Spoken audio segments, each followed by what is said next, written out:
Olá, meus queridos, todos estão bem?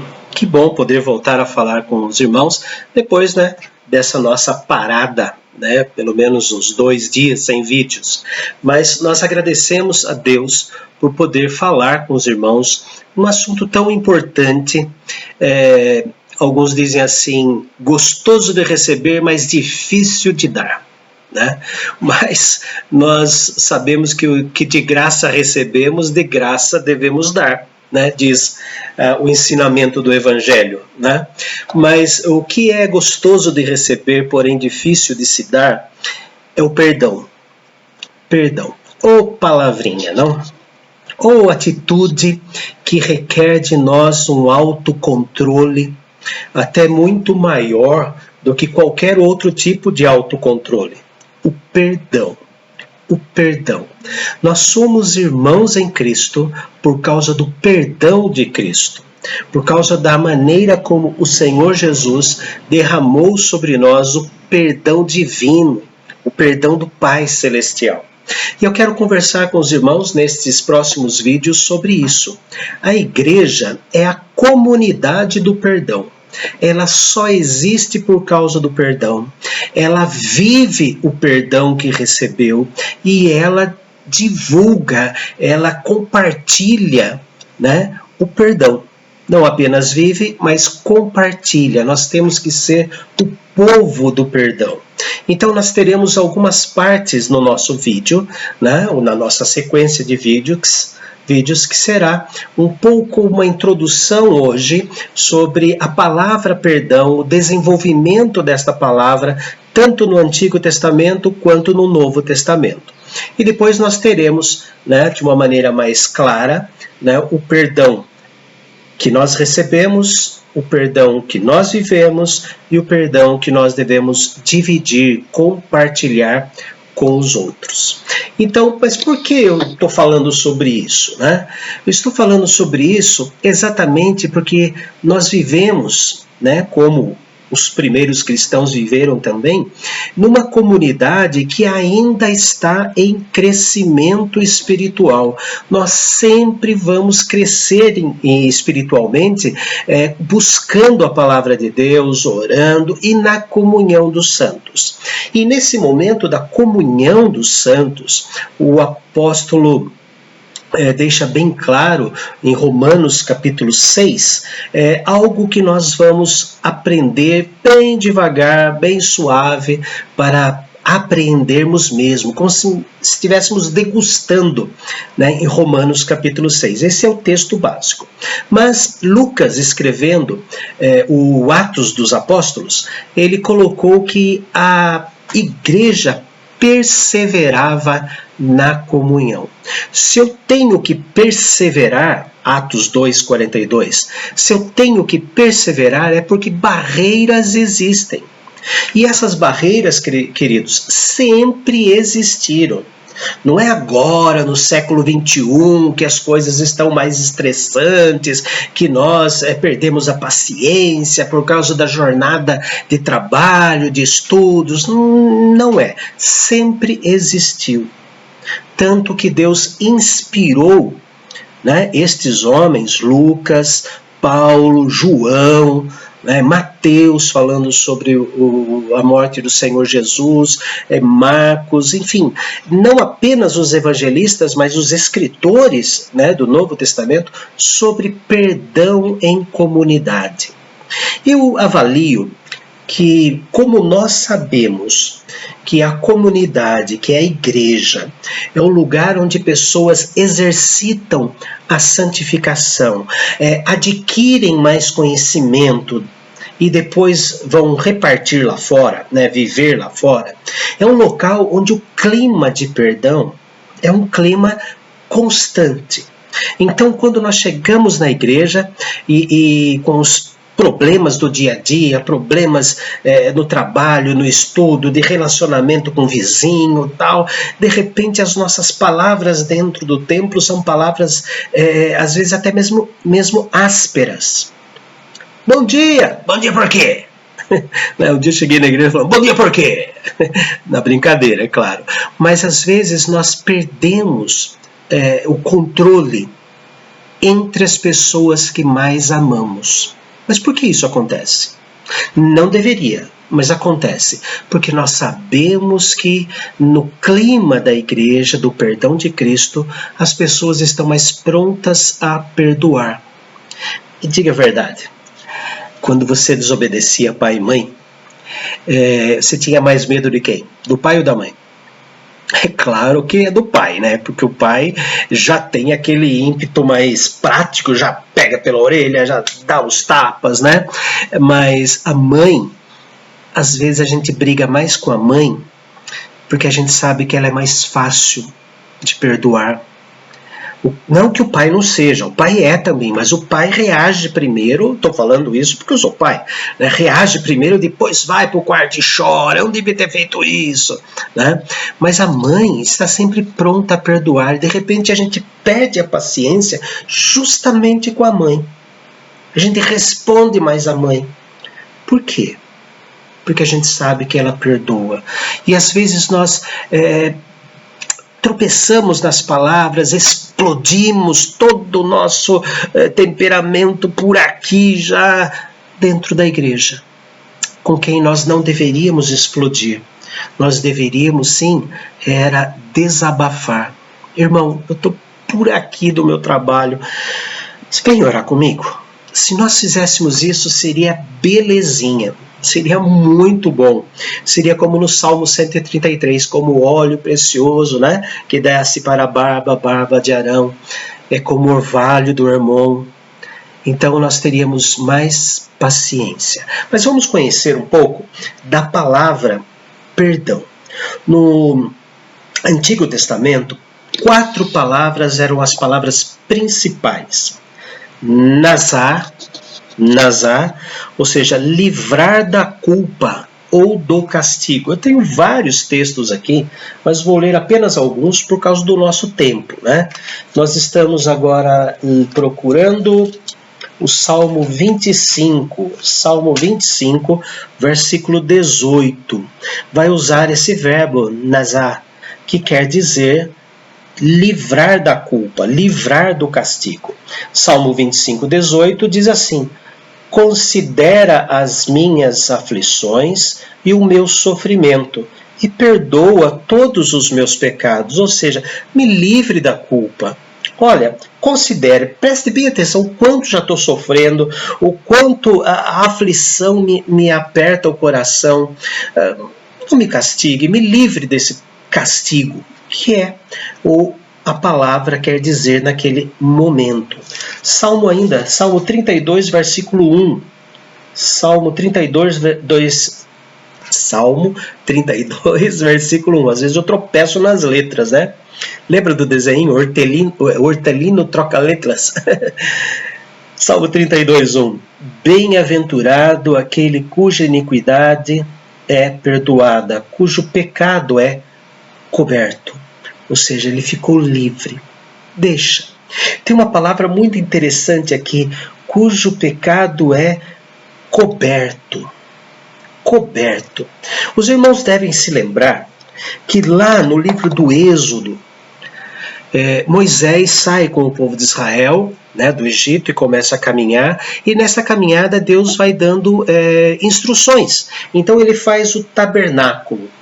E depois de fazer o tabernáculo, ele divide uma parte do tabernáculo e passa a chamar Santo dos Santos. Aí ele dá algumas determinações, algumas instruções, ele faz a Arca da Aliança. Um baú de mais ou menos 1 metro de comprimento por 60 de altura e 60 centímetros, né, de largura, e uma tampa removível que chamava-se propiciatório. Aquela tampa onde tinha 2 anjos, né, assim com asas, né, chamava-se de propiciatório. O propiciatório, ele tampava a Arca da Aliança, e lá dentro da Arca da Aliança tinham 3 coisas: a vara de Arão, que floresceu, as tábuas da lei e também uma urna com o maná. Deus como nosso guia, vara de Arão, Deus como nosso legislador, as tábuas da lei, e Deus como nosso provedor, né? A urna com o maná ali dentro.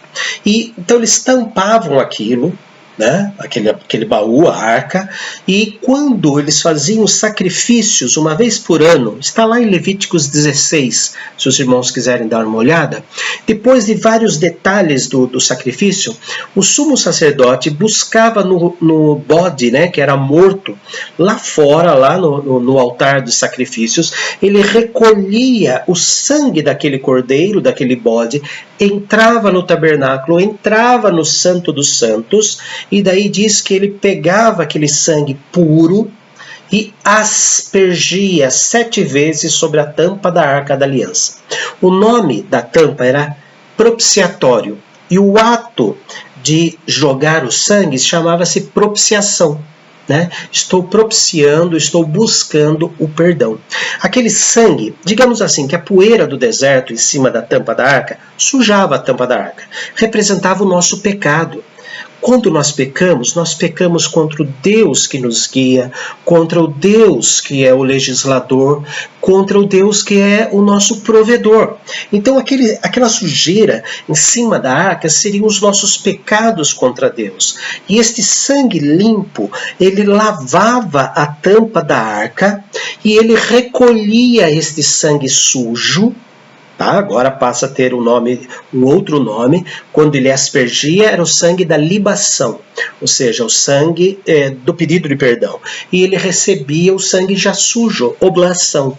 E ele pegava esse sangue, saía do tabernáculo, colocava a mão sobre a cabeça de um bode, e uma pessoa levava e falava os pecados de todo o povo, né, com a mão suja de sangue sujo, mas que passou pela tampa da arca, colocava a mão na cabeça do bode, falava os pecados, e uma pessoa separada pegava esse bode e soltava lá no deserto.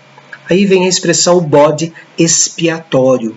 Então ele ia para o deserto e lá ele deveria morrer com a sua cabeça suja do sangue, né, que limpou os nossos pecados.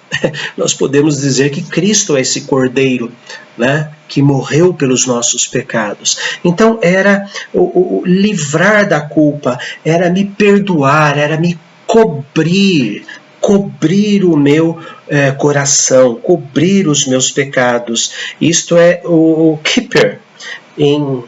Nós vemos em Isaías 22, 14. Na nossa Bíblia está escrito perdoar, né? Mas no hebraico está escrito assim: mas o Senhor dos exércitos se declara aos meus ouvidos dizendo: certamente esta maldade não será perdoada, não será coberta, até que morrais, diz o Senhor dos exércitos. Kippur, ou seja, Jerusalém estava pecando de tal maneira que não haveria sacrifício. E Deus não permitiria sacrifício, não cobriria com o sangue do cordeiro sacrifício sobre o povo. Não, o povo vai pagar, eles vão morrer por causa disso. Ou seja, desobedeceram tanto, blasfemaram tanto contra o Senhor, que nem o sacerdote poderia resolver. Existem mais 2 palavras. Vamos lá em Levítico capítulo 4. Levítico capítulo 4. Gênesis, Êxodo, Levítico, capítulo 4, versículo de número 20.